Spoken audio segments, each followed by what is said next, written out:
Notre grand invité ce soir, Johan Sfar, auteur de bande dessinée, qui publie Nous vivrons, une enquête sur l'avenir des Juifs aux éditions Les Arènes BD, un roman graphique de 450 pages qui est à la fois une enquête mais aussi un journal intime, celui, Johan Sfar, que vous avez eu le besoin d'écrire et de dessiner après les attaques du 7 octobre. On est très heureux d'en parler avec vous ce soir. Et aujourd'hui en Israël, dans la rue, l'ambiance était teintée d'inquiétude mais aussi de détermination. I do worry, but I don't have anything to do with it, you know. Of course, I have children. Of course, I'm afraid. But I think Israel have no other choice, because it's not a diplomat way to speak with this kind of people. They don't understand words.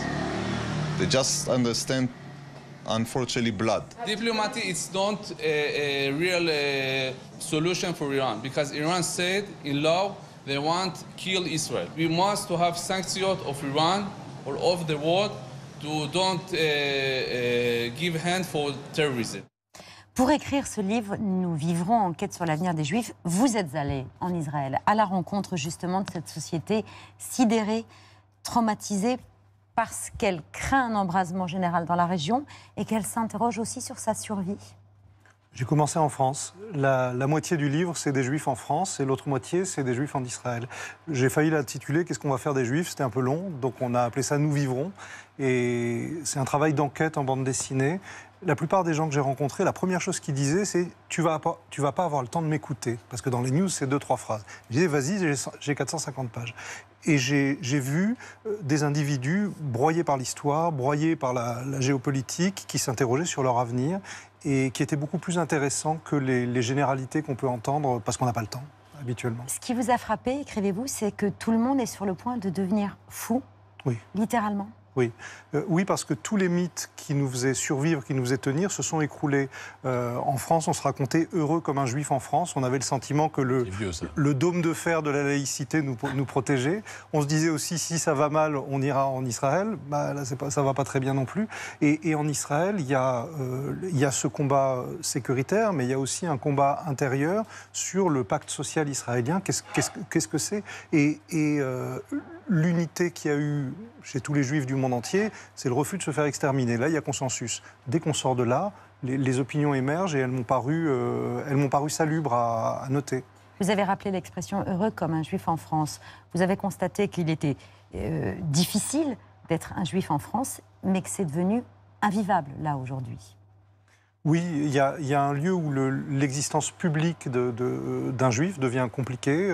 Quand des étudiants vont à la fac et qu'on sait qu'ils sont juifs, ils sont pris à partie au sujet du Proche-Orient nuit et jour. Je vois des mères juives dans la rue qui sont inquiètes. Bon, il y a ça, mais il y a en contrepartie tout un tissu de relations et d'organisations en France qui ont décidé que ça n'allait pas se déchirer, qui ont décidé qu'on allait continuer à parler. Donc j'ai la certitude que l'avenir sera ce qu'on en fera. Et il faut qu'on retourne à la même table de discussion. Moi, je suis dans le milieu estudiantin depuis toujours. Je suis arrivé à Paris dans les années 90. Quand on s'intéressait au Proche-Orient, quel que soit son camp, on se disputait autour de la même table. J'ai le sentiment qu'aujourd'hui, c'est plus possible. Aujourd'hui, il y a des mots valises, des mots slogans qui transforment la vraie vie en Twitter. Et on y perd tous. Vous faites la liste de toutes les précautions que doivent prendre désormais les familles juives dans la France de 2023.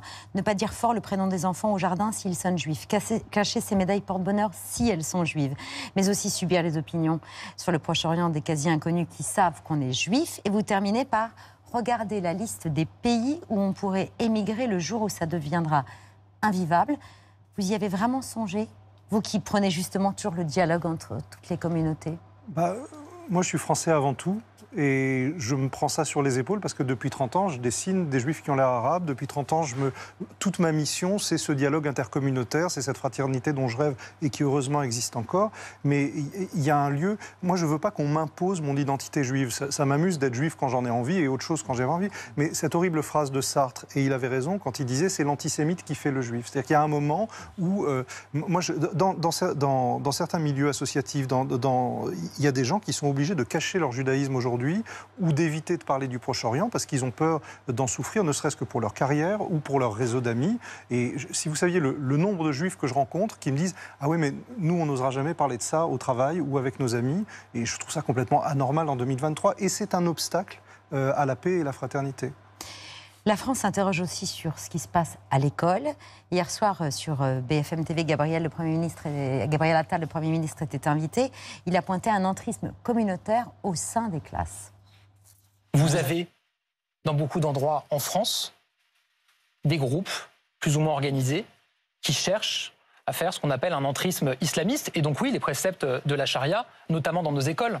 Vous avez en face de vous l'ancien ministre de l'Éducation nationale qui a pris une décision importante, interdire le port de l'abaya et du camis dans nos établissements scolaires. Et c'est pour ça que la semaine prochaine, comme je l'ai annoncé, le garde des Sceaux prendra une circulaire pénale pour que, quand vous êtes agressé parce que vous ne respectez pas des principes religieux, le plus systématiquement possible, c'est évidemment une appréciation du juge, on puisse retenir une circonstance aggravante, comme c'est le cas quand on adresse quelqu'un parce qu'il a une religion en particulier. Vous évoquiez le fameux dôme, le bouclier de la laïcité française qui est en train de se fissurer, littéralement. Là encore, oui et non. Moi, je tiens à rappeler qu'il y a une immense majorité des citoyens français, qu'ils soient musulmans, juifs ou autres, qui vivent de manière paisible leur identité, qui se voient... il y avait un article dans Le Monde sur les musulmans français qui en ce moment ne supportent plus l'assignation identitaire. Et je crois qu'on est tous en train de devenir malades d'une folie identitaire. Donc si on a une identité, c'est pour la partager de manière paisible, c'est pour pas marcher sur les chaussures des autres. Et il y a quelque chose en ce moment de morbide, mais ça chante avec ce qui se passe au Proche-Orient, ça chante avec ce que j'ai vu quand j'étais à Tel Aviv, quand j'étais à Jérusalem, quand j'ai vu tous mes camarades juifs et musulmans en Israël, qui, malgré l'unité que requiert la guerre, ont des débats brûlants à ce sujet. Je crois qu'ils sont maintenant tous convaincus qu'il faut survivre ensemble. Ça a l'air idiot, mais...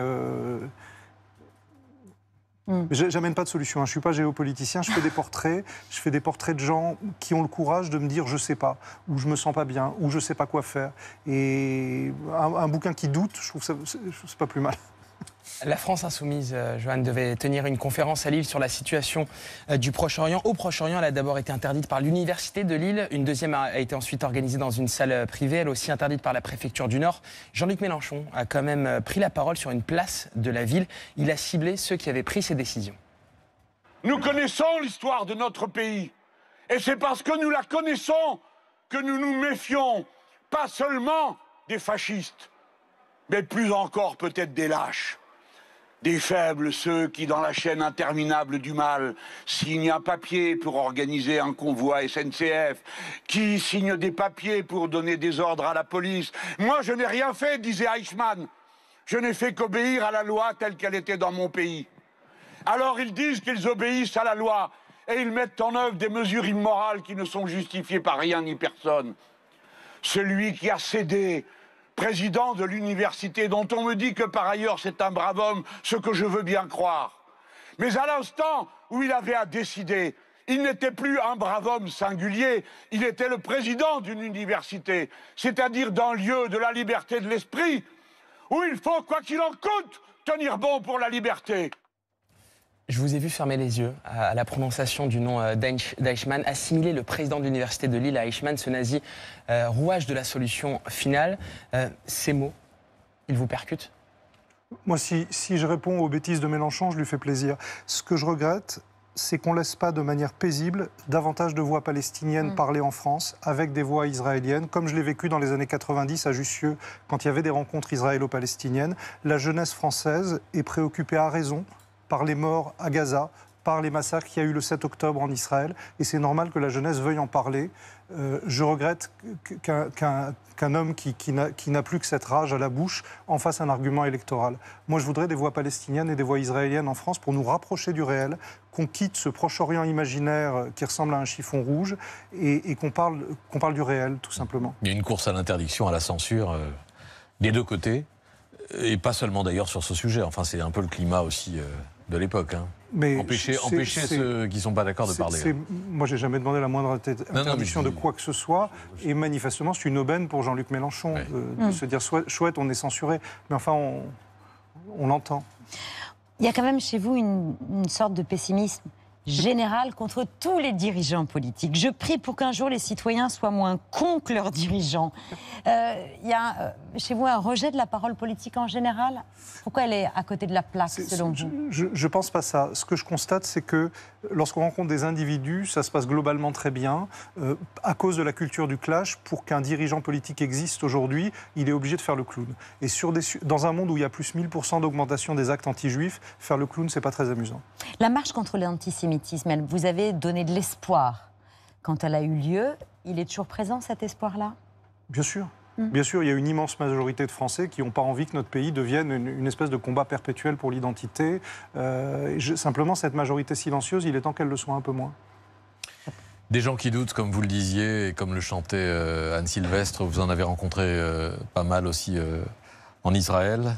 Vous racontez votre voyage, votre arrivée à Tel Aviv, dans un hôtel où s'entassent des réfugiés du sud du pays après les attaques du 7 octobre. Vous dessinez cette femme d'une cinquantaine d'années, on va la voir aux yeux qui ont l'air de pleurer sans larmes et qui ne sait plus ce qu'elle va faire de sa vie, comme la question que se pose une grande partie du pays. Où va-t-il?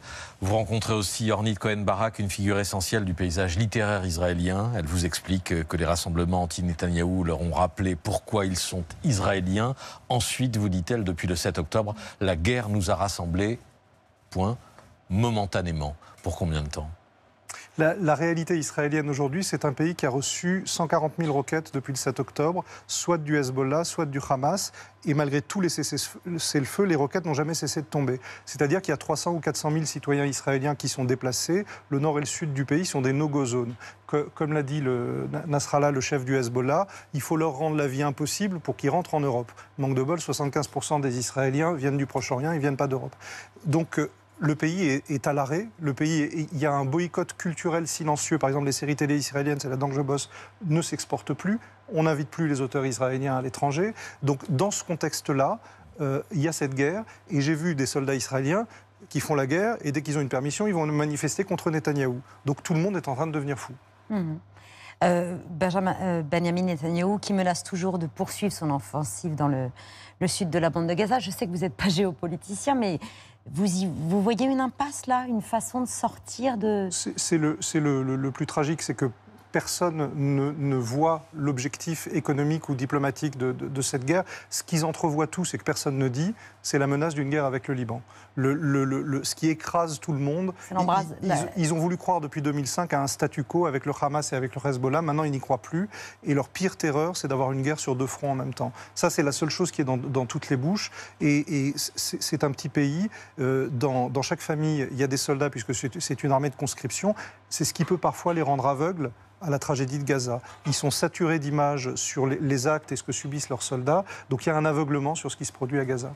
Nous vivrons, ça c'est le titre en français, mais qui est traduit par ce mot hébreu composé de 2 lettres qui se prononce Rai et qui veut dire nous vivrons. Il fallait que ce soit, il est vraiment au cœur du livre, hein, ce mot-là, mais il fallait qu'il soit en couverture du livre aussi.